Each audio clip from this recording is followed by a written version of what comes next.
Welcome to the deep dive. Today we're jumping to something really vital for global shipping, even if it's not always front page news.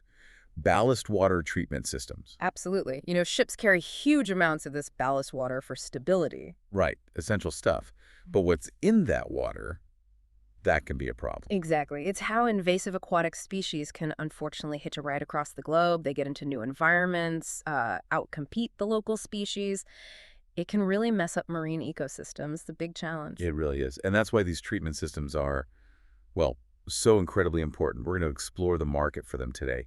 It's a market really being pushed by this need to stop those unintentional travelers. And for you listening, this is basically your fast track. You get the key insights without wading through, dense technical reports. That's the plan. We're pulling out the most crucial bits, maybe some surprising facts too, from a big market study, the Global Ballast Water Treatment System Market Report 2025.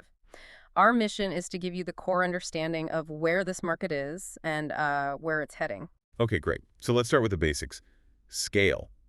How big is this market we're talking about?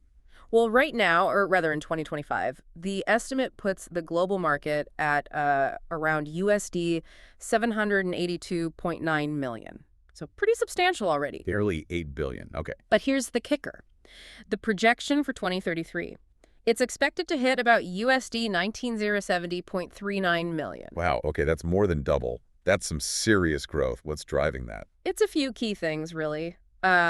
First off, there's just a much bigger focus globally on protecting marine environments. You hear about plastic pollution, right?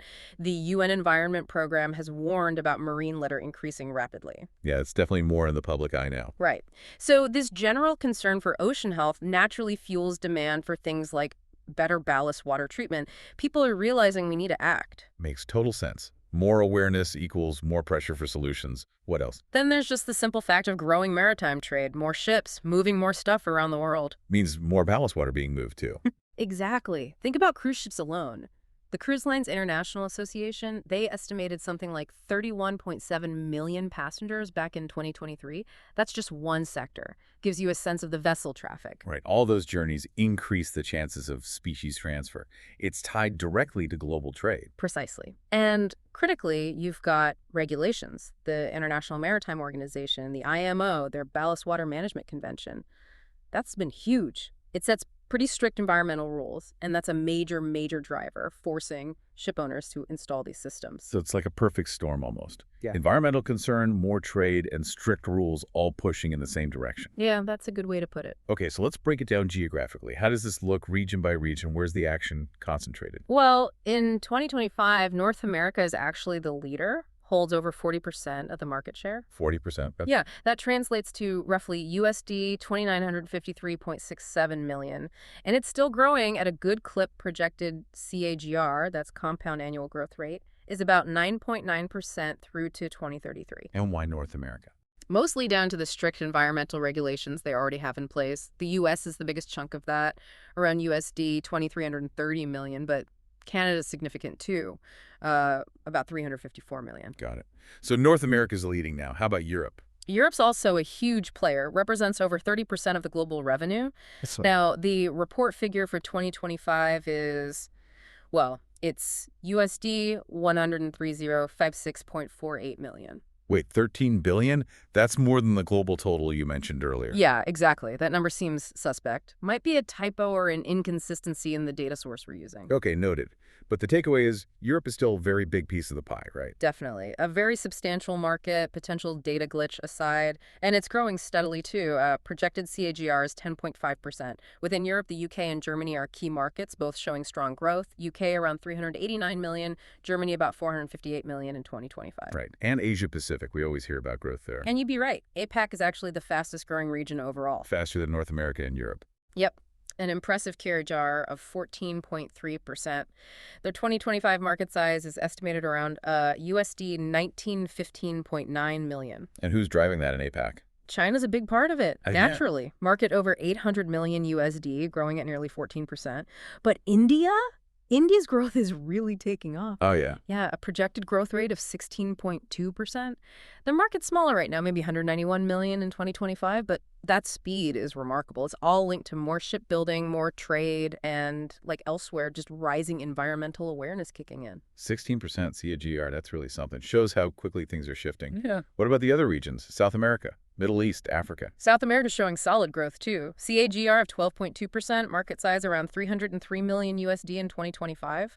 Brazil's a key player there, driven by trade, and Argentina too, more because of regulations tightening up. Okay. Then you've got the Middle East growing at about 12.8%, and Africa at 11.8%. Countries like Saudi Arabia in the Middle East and South Africa are seeing notable growth in this area as well. So really, growth is happening everywhere, but APAC is just, well, accelerating fastest. That's the picture, yes. Leading edge growth there. Okay, let's pivot a bit to the tech itself. How do these systems actually work? What are the main types of treatment? Broadly, you can group them. Right now, physical disinfection methods are the most common. Physical? Like what? Things like using UV radiation, ultraviolet light to basically zap the organisms, or electrochlorination, which uses electricity to generate chlorine from seawater to disinfect, and of course, various kinds of filtering. Why are these popular?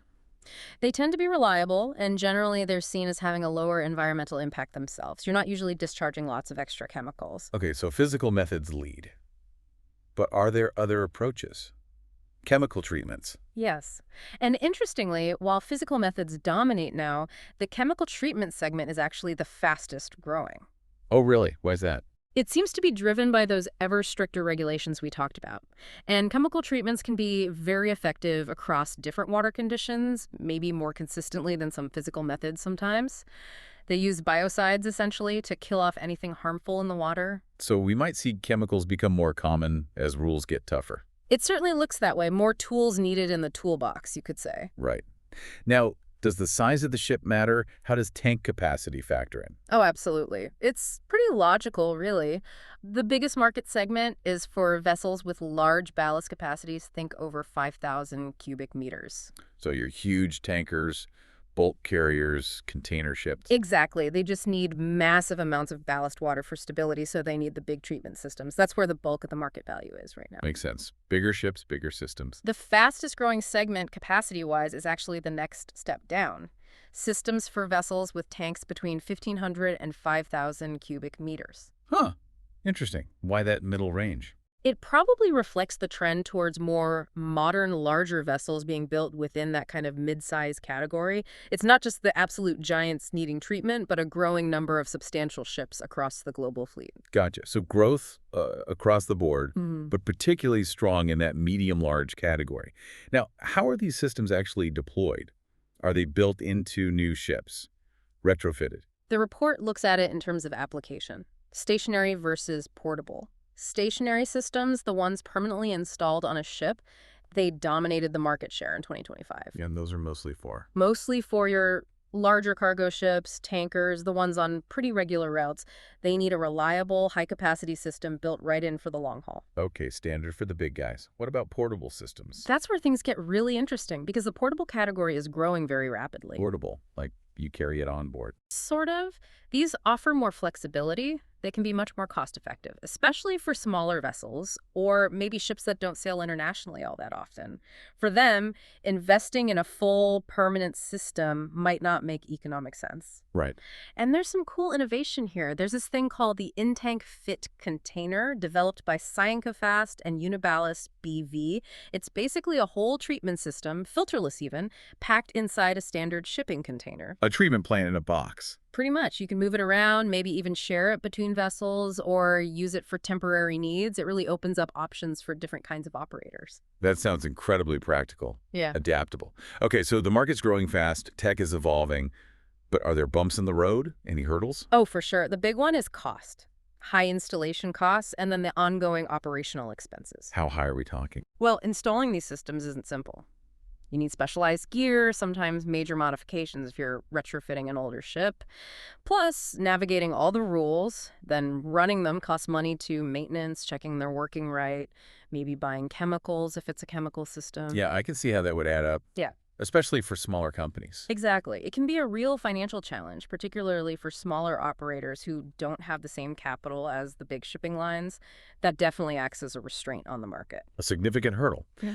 But despite that, you mentioned innovation. What are some key trends on the tech side? Yeah, absolutely. Technology is always advancing. Companies are pushing for systems that are, more efficient, smaller, greener. Any examples? Yeah, Bio UV Group, for instance, they launched something called the Bio CA L01000030 Mini.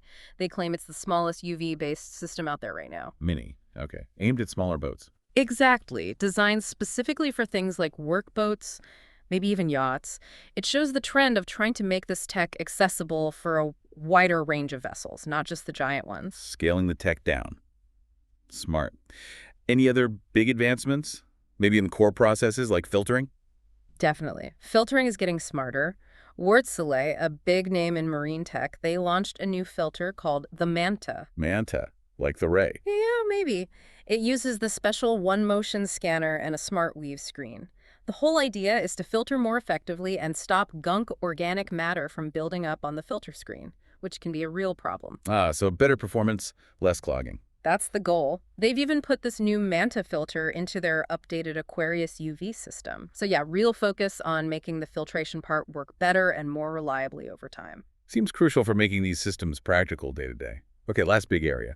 Who's actually making and selling these systems? What's the competitive scene look like? It's definitely a competitive market. You've got your big global players, but also more specialized regional companies, a real mix. Any key names we should know? Sure, the report lists quite a few. Wärtsilä, Alevel, EVAC, Aquamarine Ltd., Veolia, big environmental services company, Cold Harbor Marine, Gensis, GmbH, Damon Shipyards, Hyde Marine Inc., MH Systems, NEI Treatment Systems, Optimarin AS, quite a list. A lot of players. Yeah. And it's dynamic. For instance, Optimarin AS actually bought the Hyde Marine brand just recently, back in April 2024. Consolidation. Exactly. You see that happening? Companies trying to strengthen their offerings, maybe expand their reach through acquisitions. It suggests the industry is maturing, maybe. Interesting. So a busy, evolving market. Okay, that's covered a lot of ground. Let's try and wrap up the main takeaways. Sure. So, in a nutshell, this ballast water treatment market, it's growing and growing fast. Big drivers are environmental concerns, simple increase in sea trade, and of course regulations forcing the issue. Right, and geographically. North America leads in size right now, but Asia Pacific is where the really rapid growth is happening. India, China especially. They in the tech, constantly innovating. We're seeing moves towards more efficient systems, smaller ones for different vessel types, and definitely a surge in portable, flexible options alongside the standard installed ones. Physical methods like UV and filtering are common, but chemical treatments are gaining ground fast. Got it. Okay, so here's something to leave you thinking about. We know environmental protection is ramping up. Regulations might get even tighter. Global trade patterns shift. How are all those forces, plus ongoing tech breakthroughs, going to reshape this market over the next, say, 10 years? Yeah, what new challenges pop up? What new opportunities maybe for the shipping industry and the tech companies serving it? It really highlights that connection, doesn't it? Between trade, protecting the planet, and the technology we develop to manage it all. It certainly does. A complex interplay. Well, thanks for diving deep with us on this one today. Until our next exploration.